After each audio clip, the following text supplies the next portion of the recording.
Dan saya ulang-ulang terus biar kita betul-betul tahu angkanya berapa kali naiknya karena hilirisasi ini.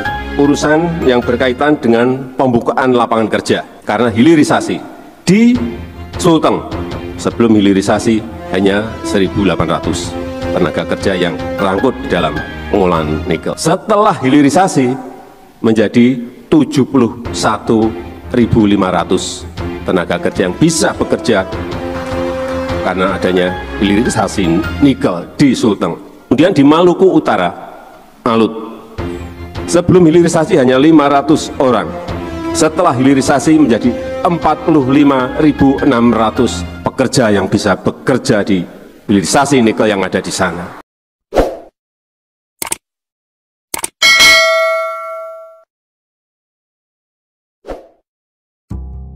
Kebijakan larangan ekspor mineral mentah khususnya nikel dalam program hilirisasi dinilai hanya menguntungkan sebagian negara, khususnya China. Ekonom INDEF, Abra Talatov menilai program hilirisasi yang saat ini tengah digenjot Joko Widodo Jokowi perlu dikembangkan lagi.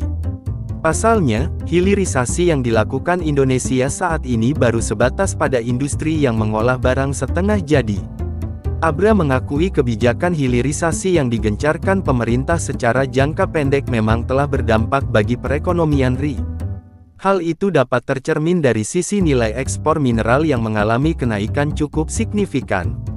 Tetapi kalau sebetulnya mau kita hitung lagi apakah kebijakan ini secara neto ini punya benefit buat kita karena kita kan pada akhirnya produk akhir mineral dari nikel harga jualnya jauh lebih tinggi dan kita masih sangat bergantung pada hasil produk impor dari China, kata Abra kepada CNBC Indonesia, Rabu, tanggal 5 Juli tahun 2023.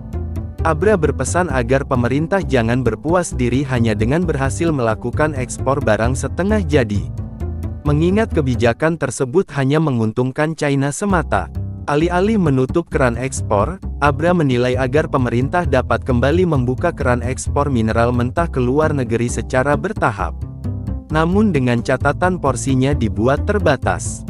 Seperti kebijakan DMO batu bara dan sawit kalau DMO kebutuhan dalam negeri porsinya kecil paling besar ekspor nanti sebaliknya dalam konteks ini pemerintah perlu mempertimbangkan kebijakan DMO nikel tapi porsi terbesarnya untuk domestik, ujarnya. Nilai ekspor melejit 10 kali lipat.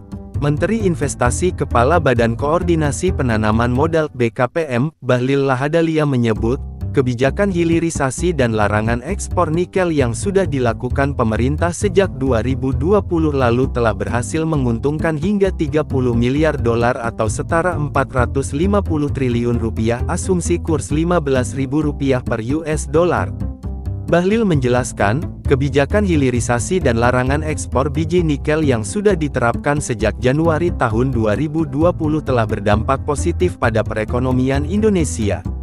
Hilirisasi nikel, ekspor nikel kita tahun 2017 sampai tahun 2018 hanya 3,3 miliar dolar, begitu stop ekspor, hilirisasi pada 2022 hampir 30 miliar dolar, naik 10 kali lipat, jelas Bahlil dalam konferensi pers, dikutip Senin tanggal 3 Juli tahun 2023.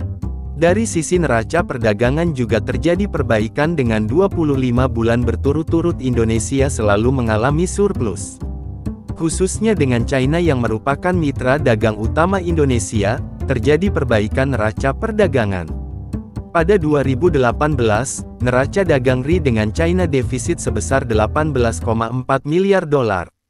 Namun seiring dengan penerapan hilirisasi, defisit neraca perdagangan RI dengan China turun menjadi 1,6 miliar dolar pada 2022, bahkan menjadi surplus sebesar 1,2 miliar dolar pada kuartal I 2023. Ini akibat hilirisasi dan mendorong ekspor kita tidak lagi berbentuk komoditas mentah, tapi berbentuk setengah jadi dan barang jadi, tutur Bahlil. Jadi IMF, jangan dia ngomongnya ngawur-ngawur begitu, kata Bahlil lagi. Kendati demikian, Bahlil mengakui, dalam konteks penerimaan negara untuk pajak ekspor komoditas memang terjadi pengurangan sejak kebijakan larangan ekspor diterapkan. Namun, ketika hilirisasi dilakukan, pemerintah mengantongi penambahan pendapatan dari sisi pajak penghasilan PPh Badan Pajak Pertambahan Nilai PPN, serta PPh Pasal 21 dari tenaga kerja, serta meningkatnya lapangan pekerjaan. Kementerian Investasi mencatat, sejak diberlakukan kebijakan hilirisasi, pertumbuhan penciptaan tenaga kerja rata-rata pada sektor hilirisasi tiap tahun mencapai angka 26,9% dalam 4 tahun terakhir. Begitu juga dari sisi pendapatan negara, ikut mencapai target di 2 tahun terakhir. Pada 2021, pendapatan negara mencapai Rp2.003,1 triliun atau 114,9% dari target, dan di 2022 mencapai Rp2.626,4 triliun atau 115,9% dari target.